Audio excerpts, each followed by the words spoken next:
코로나 팬데믹 이후에 세계 경제가 참 힘든 상황에 지금 직면해 있죠. 특별히 이제 그 와중에 러시아하고 우크라이나가 전쟁을 일으켜가지고 특별히 일반 소비재가 굉장히 이제 부족한 상태가 지금 되어져 있습니다. 그래서 일반 소비재 물가가 천정부지로 계속 올라가고 있죠. 식당 가기가 겁나는 시대가 요즘 되어 있습니다. 그러다 보니까 개인 사업장들도 이렇게 손님들이 없어가지고 문을 닫아야 하는 일들이 참 많이 일어나고 있고요. 그런 와중에 또 서로 간에 살아남기 위해서 이런저런 방법들을 찾아보고 애를 쓰고는 있는데 여전히 굉장히 어려운 상황입니다. 시대가 이렇게 어렵고 힘들어지면 항상 따라다니는 것이 있습니다. 그게 뭐냐면 유언비어라고 하는 거예요. 그것을 요즘은 이제 유언비어라고 안 하고 가짜 뉴스다 이렇게 말들을 얘기하는데요. 그런 가짜 뉴스들이 사람들의 마음을 더 큰 절망의 자리로 몰아넣기도 하고 반대로 또 헛된 희망을 품게 만들기도 합니다. 우리 코로나 기간을 겪는 동안에 특별히 코로나 기간 초기에 그런 가짜 뉴스들이 참 많았죠. 그래서 그 가짜 뉴스 때문에 한때는 휴지를 막 사들이고 사재기하고 얼마 있으면 휴지 다 없어진다고 이래가지고는 휴지 때문에 호주에선 가는 사람이 죽기도 하는 이런 일들이 벌어지기도 했었습니다. 특별히 요즘은 1인 미디어 시대가 되어가지고 유튜브 같은 걸 통해가지고 이렇게 일반 개인도 이런저런 뉴스거리를 만들어가지고 이렇게 내보낼 수 있는 그런 시대가 되어져 있습니다. 그래서 가짜 뉴스 같은 것들이 정말 많이 돌아다닙니다. 어떤 뉴스는 지나치게 희망적이고 어떤 뉴스는 지나치게 절망적입니다. 그래서 우리가 그런 유튜브를 보면서 이런저런 뉴스들을 볼 때 어떤 뉴스가 진짜 뉴스인지 아니면 가짜 뉴스인지를 이렇게 잘 분별해야 됩니다. 잘 분별하지 않으면 그런 것이 만약에 사실인 것처럼 진짜 딱 속아 넘어가기 딱 좋게끔 돼 있어요. 그런데 이제 요즘 우리가 읽고 있는 예레미야 선지자가 활동하던 시대에도 가짜 뉴스들을 만들어내는 거짓 선지자들이 난무했던 시절입니다.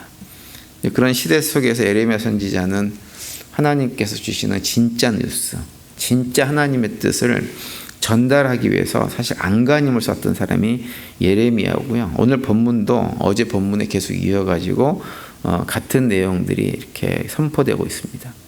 특별히 이제 오늘 말씀은 어제도 살펴봤지만 시드기야 왕에게 주는 메시지로 이제 바벨론이 침략하기에 앞서가지고 나라가 풍전등화의 그런 상황인데 그런 상황 속에서 시드기야 임금이 어떤 선택을 하는 것이 더 큰 어려움을 겪지 않게 될 것인가라고 하는 것을 말씀해 줍니다. 12절을 보시면 이렇게 시작하죠.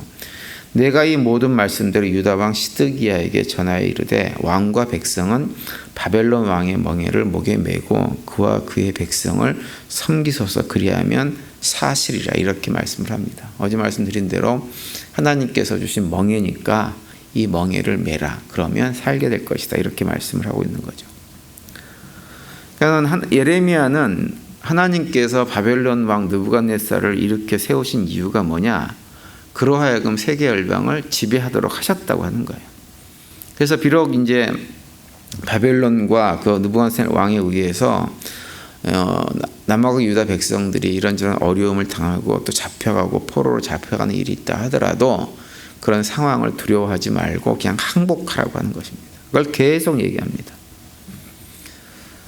왜냐하면 그 모든 것들이 하나님께서 계획하신 일이고 하나님 바벨론에 허락하신 일이기 때문에 이 멍에는 매야 된다고 하는 거죠. 그래야만 진짜 살 수 있다 이렇게 얘기를 해주고 있어요. 그런데 이제 그런 혼란스러운 상황 속에서 거짓 예언자들이 등장을 해가지고 예레미야하고는 정반대의 주장을 합니다. 하나님께서 반드시 하나님 백성들을 괴롭히고 있는 바벨론을 심판하시고 빠른 시일 안에 우리를 구원해 주시고 회복시켜 주실 것이다 이렇게 주장을 하는 거예요. 14절을 보시면 그러므로 당신들은 바벨론의 왕을 섬기게 되지 아니하리라 하는 선지자의 말을 듣지 마소서 그들은 거짓을 예언하님이다 이렇게 말씀하고 있죠. 예레미야가 사람들에게 거짓 선지자들이 하는 그런 달콤한 얘기에 속지 말라고 그들의 말은 다 거짓이라고 그렇게 설득을 하고 있는 거예요. 또 그들이 어떤 얘기도 했냐면 바벨론에 빼앗겼던 성전 기구들도 다 돌아올 것이다 이렇게 주장을 했어요. 16절에 보면 내가 또 제사장들과 그 모든 백성에게 전하여 이르되 여호와께서 이와 같이 말씀하시기를 보라 여호와의 성전 기구를 이제 바벨론에서 속히 돌려오리라고 너희에게 예언하는 선지자들의 말을 듣지 말라. 이는 그들이 거짓을 예언함이니라 하셨나니 이렇게 말씀하고 있어요. 여기서 성전의 기구를 이제 바벨론에 속히 돌아오리라고 하는 표현을 하고 있는 이유는 뭐냐면 예레미야가 이 말씀을 선포하고 있는 이 시대적 상황은 어떤 상황이냐면 이미 바벨론이 2차례에 걸쳐서 예루살렘을 침공해가지고 예루살렘에 있는 많은 성전 기구들을 갖다가 바벨론으로 다 빼앗아서 옮겨간 상황이기 때문에 이런 얘기를 하고 있는 거예요. 바벨론이 남하고 유다를 3번 크게 침공을 합니다. 첫 번째 때는 언제냐면 요시아 왕의 둘째 아들인 여호야김 시대에 그때 침공을 했어요. 그래가지고 그때 이제 우리가 잘 아는 다니엘 같은 유대 귀족들 상당수가 포로로 잡혀가는 일이 벌어졌죠. 그리고 나서 이제 597년에 두 번째 침공이 있었는데 그때는 여호야김의 아들이었던 여호야긴이 3개월만 왕위로 있다가 끌려갑니다. 끌려가고서는 그곳에서 37년간 옥살이를 하게 되어지고 나중에 이제 다시 풀려난 일이 벌어지는데 그때 두 번째 침공을 해가지고 어떤 일을 하냐면 두 번 다시는 바벨론에게 유다가 바벨론 왕국의 제국에게 이렇게 반란을 일으키지 못하게 하기 위해서 유다에 있는 모든 지도자급에 해당되는 사람들을 다 끌고 갑니다. 다 끌고 가고 이 남하고 유다 지역에는 누구만 남겨뒀냐 하면 정말 힘없고 능력 없는 사람들만 그 땅에 남겨둬요. 완전히 무력화시켜버립니다. 그리고 이제 솔로몬 왕궁에 있었던 모든 보물들, 성전 기구들 이런 것들을 싹 다 쓸어서 다 가지고 가버립니다. 그리고 나서 이제 마지막 주전 586년에 시드기야 왕 때 이르러가지고 다시 3번째 침공을 해가지고 그때는 어떻게 하냐면 예루살렘 성과 성전을 완전히 다 파괴를 해버리고 유다 왕국을 완전히 멸망시켜버립니다. 그러니까 오늘 본문의 상황은 뭐냐면 어떤 상황이냐면 바벨론이 두 번째 침공을 한 이후의 상황을 지금 얘기하고 있는 거예요. 그래서 그나마 나름대로 성전에 뭐가 남아있는 이런 물건이 남아있을 때고 이제 그 당시 상황은 바벨론이라고 하는 나라가 힘이 점점 막 강해지고 있을 때예요. 그런데 그런 상황 속에서 거짓 선지자들은 어떤 얘기를 했냐면 그 힘이 점점 강해지고 있는 바벨론 제국이 곧 망할 것이다. 이렇게 얘기를 하면서 헛된 소망을 품도록 그렇게 만든 사람들이 거짓 선지자들이었어요.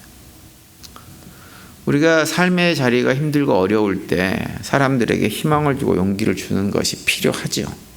그런데 그런 희망이나 용기라고 하는 것이 우리가 처한 현실은 제대로 확인하지 못하고 또 하나님의 뜻도 제대로 묻지 않고 그냥 막연하게 희망을 얘기하는 것은 오히려 우리가 현실적으로 반응을 잘못해서 우리의 삶을 정말 크게 망가뜨릴 수 있는 결과를 가져올 수 있습니다. 그런데 예레미야는 그렇게 하지를 않았어요. 예레미야는 백성들에게 거짓된 희망을 품게 하는 것이 아니라 현실을 제대로 파악을 했어요. 현실을 제대로 파악하고 그런 현실 속에서 하나님의 뜻이 무엇인지를 분별해가지고 그 말씀을 백성들에게 선포한 것입니다. 18절에 보면 이렇게 말씀하죠. 만일 그들이 선지자이고 여호와의 말씀을 가지고 있다면 그들이 여호와의 성전에와 유다의 왕의 궁전에와 예루살렘에 남아있는 기구를 바벨론으로 옮겨가지 못하도록 만군의 여호와께 구하여야 할 것이다. 이렇게 얘기합니다. 그러니까 지금 유다가 해야 될 일은 무엇이냐면 조금이라도 전쟁을 피해서 전쟁의 피해를 줄일 수 있는 방법을 찾도록 하나님께 구하고 백성들에게 얘기하는 것이 해야 될 일이지 헛된 희망을 품게 해서는 안 된다고 하는 거예요. 그리고 예레미야가 제시한 방법은 뭐냐? 그나마 예루살렘 성전이 무너지지 않고 백성들이 고통을 덜 받는 길은 하나뿐이 없다고 하는 거예요.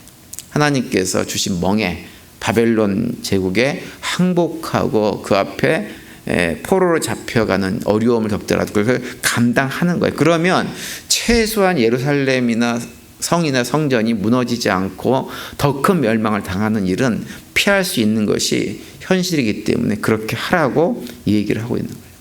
헛된 소망과 꿈을 주는 것이 아니라 현실을 직시하고 이 모든 상황이 무엇 때문에 일어난 것인가 하나님의 뜻을 묻고 확인해서 그것을 갖다가 선포하고 있는 거죠. 그러면서 하나님께서 다시 우리를 회복시켜 주실 그때를 기다리는 것, 그것이 우리가 해야 될 것이다 라고 말씀합니다. 그래서 22절에 이렇게 말씀하죠. 그것들이 바벨론으로 옮겨지고 내가 이것을 돌보는 날까지 거기 있을 것이니라. 그 후에 내가 그것을 올려와 이곳에 그것들을 되돌려 두리라 여호와의 말씀이라 이렇게 말씀하세요. 포로로 잡혀가서 거기서 있을 만큼 있고 고난당할 만큼 당하고 하나님께서 맨 멍에를 다 메고 나면 하나님께서 다시 그것으로 옮겨가는 이 모든 것들을 되돌릴 때가 반드시 있을 것이라고 말씀을 하고 있는 거예요. 그래서 22절 끝에 보면 내가 그것을 올려와 이곳에 그것들을 되돌려 두리라 이렇게 말씀하고 있어요. 하나님의 약속입니다. 그러니까 이 약속을 믿고 현재 감당해야 되는 어려움들, 멍에를 메고 순종하면서 하나님께서 모든 것들을 이렇게 회복하실 그때를 그냥 기다리는 것, 그것이 무엇이냐? 유다 백성들이 할 수 있는 최선이라고 하는 거예요. 그걸 선포하고 있는 것입니다. 전도서 3장에 보면 모든 일에는 때가 있다 이렇게 말씀합니다. 그러면서 3장 11절에 이렇게 말씀하죠. 하나님은 모든 것이 제때에 알맞게 일어나도록 만드셨다라고 말씀하고 있어요. 우리가 신앙생활을 하면서 건강한 믿음은 어떤 믿음이냐? 이 하나님의 때를 기다릴 줄 아는 믿음을 가진 것이 건강한 믿음입니다. 하나님의 때를 기다린다고 하는 것은 무엇이냐? 내 삶의 주권이 내 노력 여하에 달린 것이 아니라 하나님에게 온전히 있음을 고백하며 순종하는 삶을 사는 것이 하나님의 때를 기다리는 거예요. 그 순종의 고백이 없는 사람들은 결코 하나님의 때를 기다리지 못합니다. 어떻게 해서든지 자기 힘으로 상황을 반전시켜 보겠다고 힘쓰지만 오히려 더 큰 수렁 속에서 빠져버립니다. 하나님의 때를 기다릴 때 온전한 회복이 우리에게 가능한 것입니다. 삶을 살다 보면 늘 어쩔 수 없는 상황을 경험합니다. 우리 노력으로 수고로 아무리 능력으로 노력을 해도 어찌할 방법을 찾지 못할 때가 있어요. 그렇게 삶이 어렵고 힘들 때 하나님께서 예레미야에게 주셨던 말씀처럼 우리가 해야 될 것은 무엇이냐? 하나님의 음성에, 그 세미한 음성에 더욱더 귀를 기울이는 거예요. 그리고 우리의 삶을 선하게 인도하시는 하나님의 그 선한 손길에 우리의 삶을 내어 맡기는 것입니다. 그러면 우리를 선하게 인도하시는 그 주님의 능력과 역사들을 새롭게 만나고 경험하면서 살아가면서 그 가운데서 오히려 더욱더 담대한 성숙한 믿음의 삶을 우리가 살아갈 수가 있게 되는 것입니다.